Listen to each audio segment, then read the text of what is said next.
Bum bum bum bum bum bum bum bum bum bum bum bum. The Peter Dislike Show. Bum bum bum bum bum bum bum.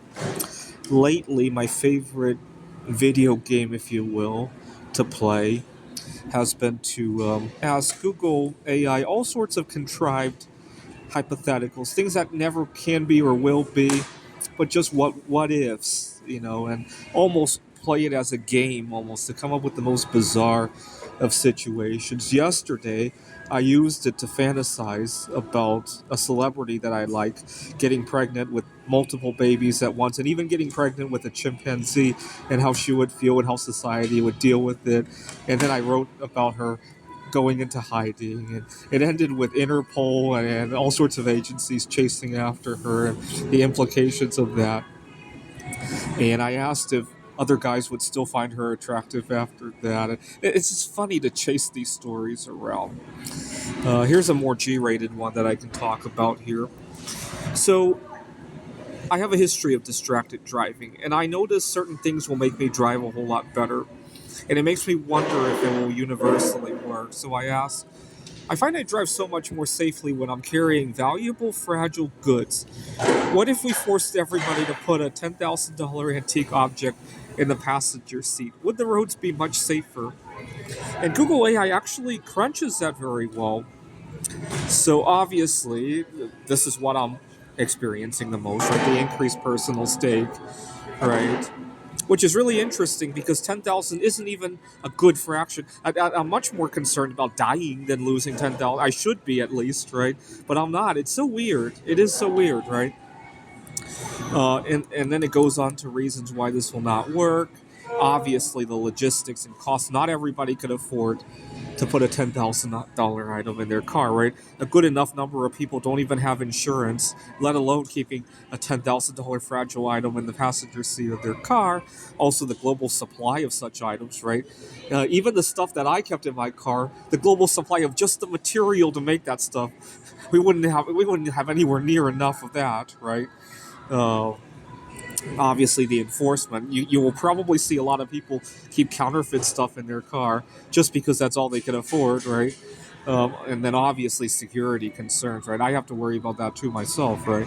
Um, and then the psychological variability. Not all drivers. Some might even be stressed out.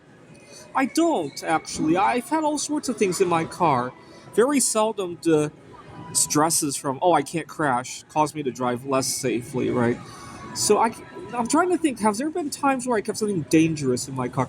There have been times where I've kept things in the car that are sharp, right? My tools that if I crash would probably increase the chances of having an injury of some sort. Even then, I'm not stressed out, right? I haven't kept anything explosive or anything. Caustic chemicals, yes. But usually I keep them in very nice containers. I don't think that's a big risk, right?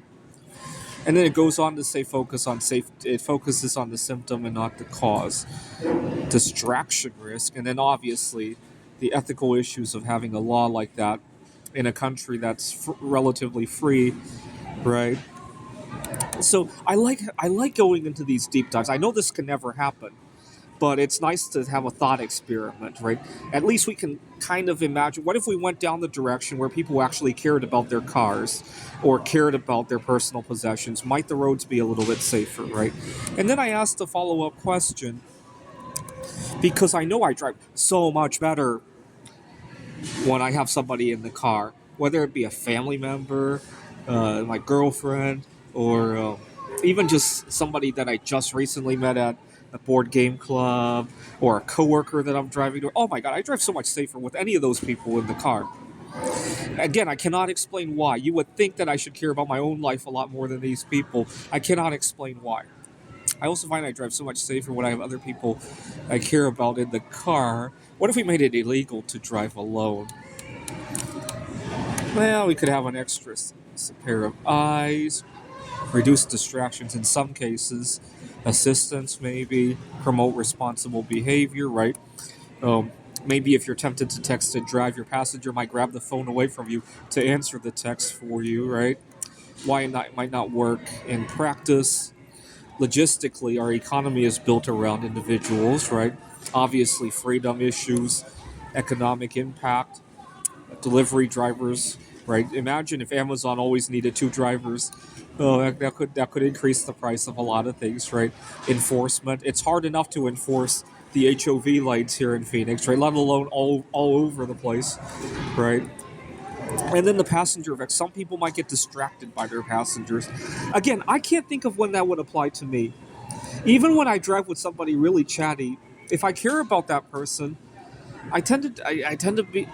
Plus, there's also the issue of pride. I don't want to be seen as a careless driver, right? Even if I don't necessarily emotionally care about my passenger, there's a sense of pride that I don't want to be seen and talked about as the distracted, the careless driver.